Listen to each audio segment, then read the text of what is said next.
So obviously, when you're applying your decals, the first thing you need is something to apply them to. I'm going to be applying them to these Mark 6 Marines that we have been working on in our Horus Heresy Age of Darkness series. There's 40 Space Marines, so it should keep me busy for a little while. I'm Marcel, and this is Snakeworks.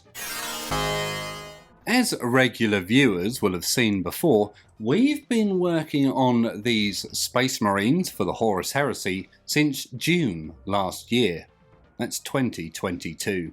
Now, some people were very unhappy that I chose to bin off the previous Night Lord scheme. Some people were so unhappy they unsubscribed from the channel, but there's no going back now. They're a completely different colour. Anyway, let's get some decals on them. So to start with, we need a cutting mat on the table, as we will be doing some knife work. I have this cutting mat that's been laying around for a while, hence it's developed a warp. That's going to be annoying to work on, so we better do something about that. I'm going to try and stomp on it to flatten it back down. I'm giving it a good trampling to work off that warp. I do apologise if the footage gives you a little motion sickness. Sadly, the trampling hasn't worked at all. We got motion sickness for nothing. But that's okay though, as I have one other method to fix it.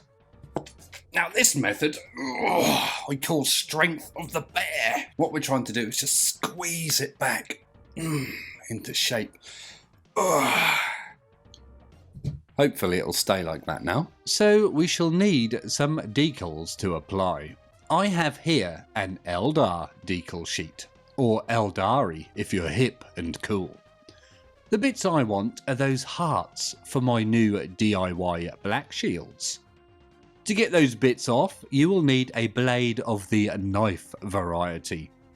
Now sadly I've lost Andy the knife, but I do have this, his brother Stanley. Stanley knife?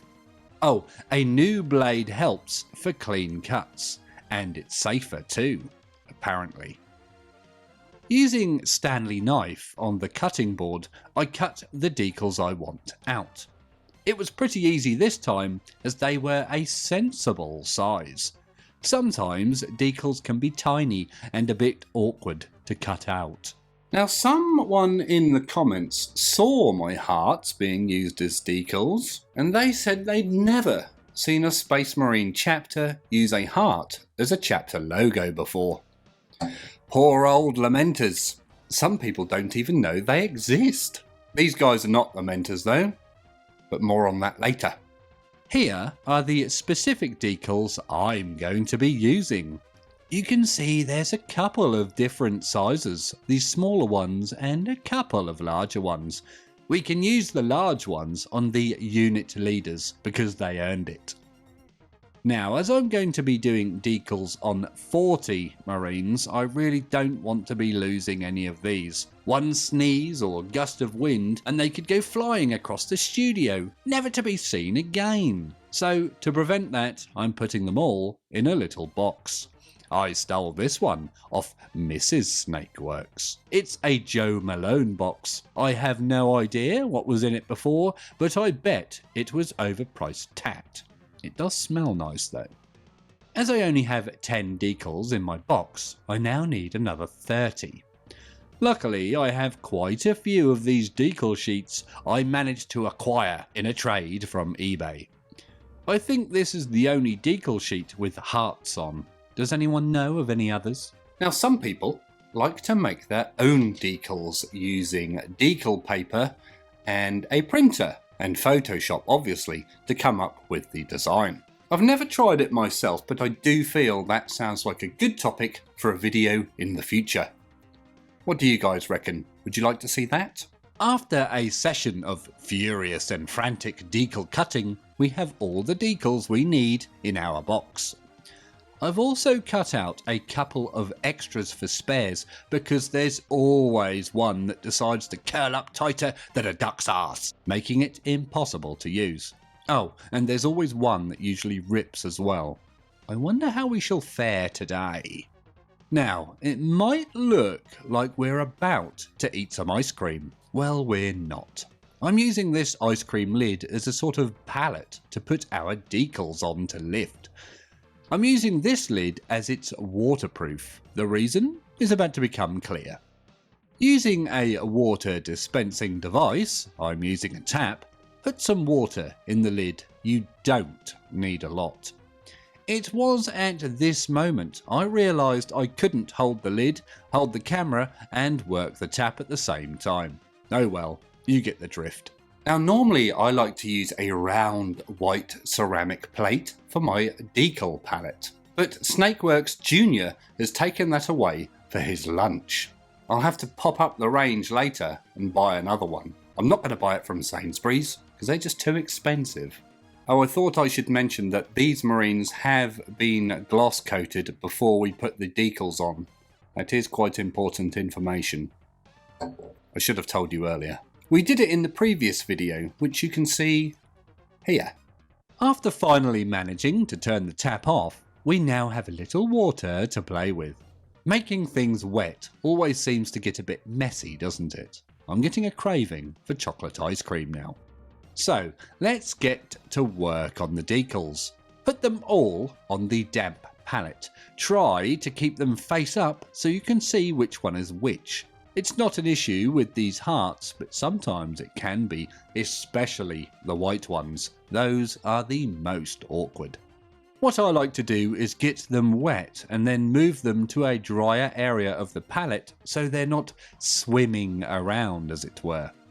This prevents the decal floating off into the great unknown, also known as the other side of the palette, or they go and touch each other and then they get stuck together.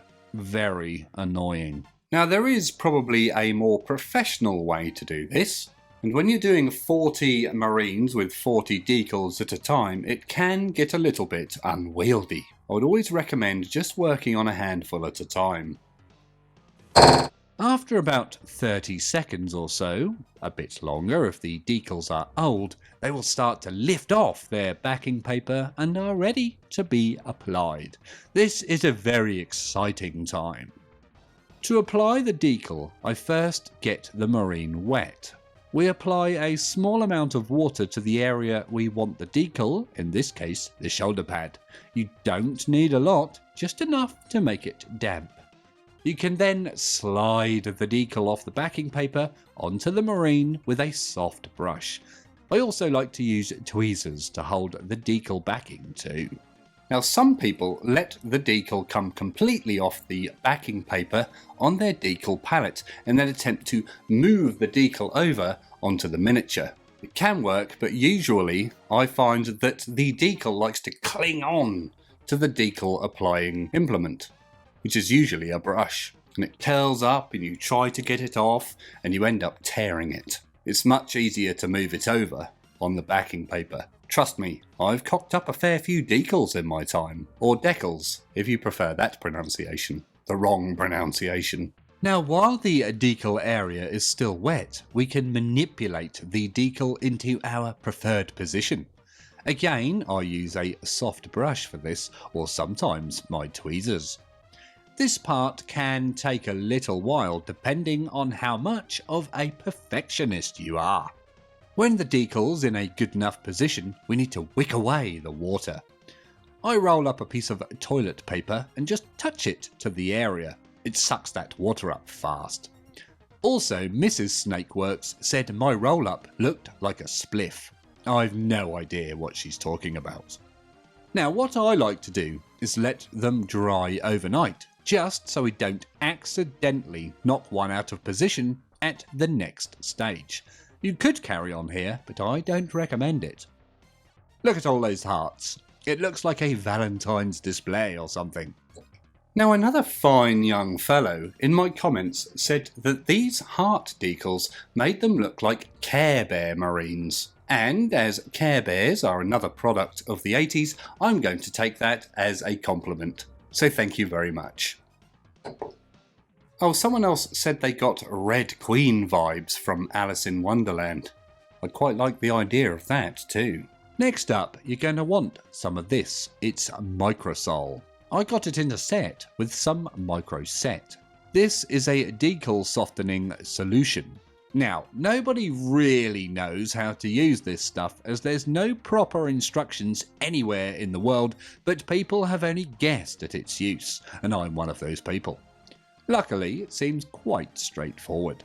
Now, before you go to town on the decals, I thoroughly recommend decanting some of this stuff into a little pot, as due to the shape of the container, it's very easy to knock over. Even easier than Nuln Oil, and trust me on this because I've done it. Then, using an old crap brush, don't use your finest brushes for this, brush on some Microsol.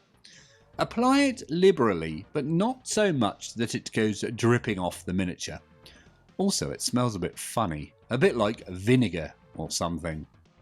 Now, someone once told me that you can just use vinegar instead of off-the-shelf Decal Softener.